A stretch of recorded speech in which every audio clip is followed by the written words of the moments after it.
Hallelujah, praise the Lord everyone. सबको जय मसीह की। मैं बिलीव करती हूँ खुदावन के पाक वचन के ऊपर कि वो आपको छुएगा, आपकी मुर्दा देहों को, आपकी मुर्दा ज़िंदगियों को वो जिलाएगा। वो आपको उठाएगा, जैसे वो खुद मुर्दों में से जी उठा, वैसे ही आपकी हर एक मुर्दा चीज़ को आज वो खुदावन उठाएगा और आपको ब्लेस करेगा। मैं खुदावन के वचन के ऊपर बिलीव करती हूँ। आओ मैं जिंदा वचन को आपके लिए पढ़ती हूँ, जो वचन हमें परमेश्वर के दास अपोस्टल अंकुर यूसुफ नरूला जी द्वारा और परमेश्वर की दासी पास्टर सोनिया यूसुफ नरूला जी द्वारा दिया जाता है। आओ मैं जिंदा वचन को पढ़ती हूँ। आप कितना बढ़ना चाहते हैं?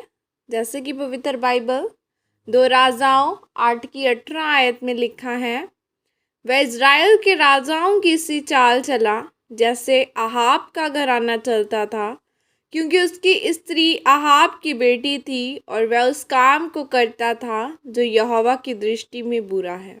हालेलुया।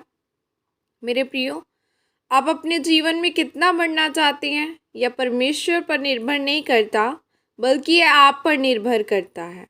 जब आप यहोराम जो यहूदा का राजा है उसके बारे में पढ़ते हैं तो यहूदा इज़राइल के 12 गोत्रों में से एक था और उसका राजा था, और जब वह राजा बना तो वह परमेश्वर की आज्ञाओं पर नहीं चला और उसने वही किया जो परमेश्वर यहोवा की दृष्टि में बुरा था। वह मूर्ति पूजा और व्यभिचार जैसे कामों में फंस गया, जिसके कारण एदोम ने यहूदा के विरुद्ध जाकर उसकी अधीनता को छोड़ दिया। जब आप परमेश्वर के सामने वैसा नहीं चलेंगे जैसा आपको चलना चाहिए, तब परमेश्वर आपके दायरों को छोटा कर देगा। फिर परमेश्वर ने एलीशा से कहा, इज़राइल का राजा होने के लिए येहू का अभिषेक कर। और बाइबल कहती है कि जब येहू राजा बना तब उसने सारे बाल के नबी मरवा दिए। उसने सब कुछ किया था, लेकिन उसने एक व्यक्ति को नहीं मारा जिसे परमेश्वर ने मारने की आज्ञा दी थी। तब परमेश्वर ने कहा कि तुमने सब कुछ सही किया, लेकिन एक काम न करने के कारण तेरी गद्दी तेरे पड़पोते और पोते तक ही रहेगी। दाऊद ने सब कुछ अच्छा किया था, आज्ञाओं को माना था, इसलिए परमेश्वर ने उसे कहा था कि मैं तेरी गद्दी को पोते या परपोतों तक नहीं बल्कि सदा बनाए रखूँगा। इसीलिए आप अपनी ज़िंदगी में कितना आगे जाना चाहते हैं यह आपके ऊपर निर्भर करता है। मेरे प्रियो, अगर आपकी पवित्रताई 40% हो तो आपकी आशीषें भी 40% होगी। अगर आप परमेश्वर से 80% प्यार करते हैं तो आपकी आशीषें भी 80% ही होंगी। आप जो कुछ भी परमेश्वर के लिए करते हैं वह सब कुछ आपको वापस करेगा। जब परमेश्वर के सामने अपना समर्पण बढ़ता है तो वह आपको बढ़ाता है, वह आपके अभिषेक को, आपकी आशीषों को, धन को, शांति को बढ़ाता है। आमीन। और यह प्रार्थना आपके द्वारा की जाए।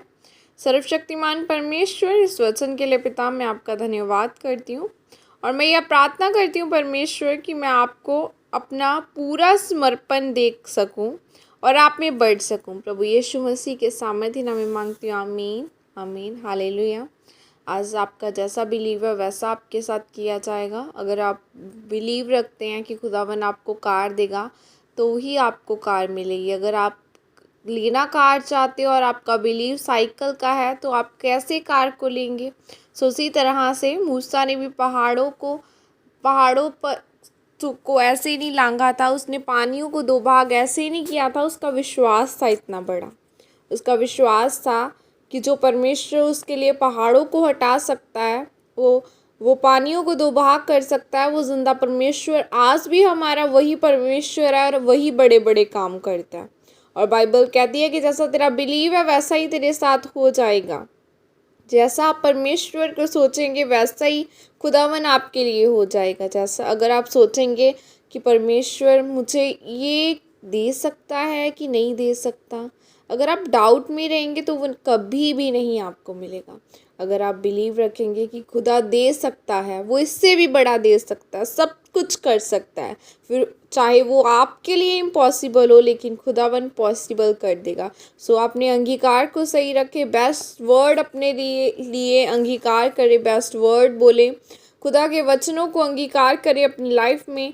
और शैतान की योजनाओं को ख़त्म करना है। आज हमें शैतान को डांटते रहना है, वो आज भी हमारे पैरों नीचे कुचला जाएगा, क्योंकि शैतान जब परखने के लिए आता है तो बाइबल कहती है कि वो घात करने के लिए आया है, वो आपकी आशीषों को चुराने के लिए आया है। लेकिन प्रभु यीशु मसीह ने हमें आशीषें दी हैं कि वो आशीषें परमानेंट बनी रहे। वो कैसी बनी रहेगी? एक जब प्रॉफिट, एक जब पास्टर आपके लिए भविष्यवाणी करता है, प्रोफेसी करता है, तो वो अपने आप पूरी नहीं होती।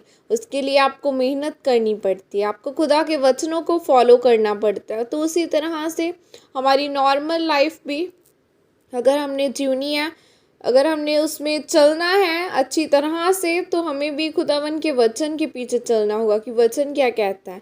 क्योंकि आपको खुदावन ने जिंदा पाक कलाम दे दिया है, जिंदा वचन दे दिया है। वो रेमा वर्ड तब बनेगा जब आप उसे पढ़ते रहेंगे।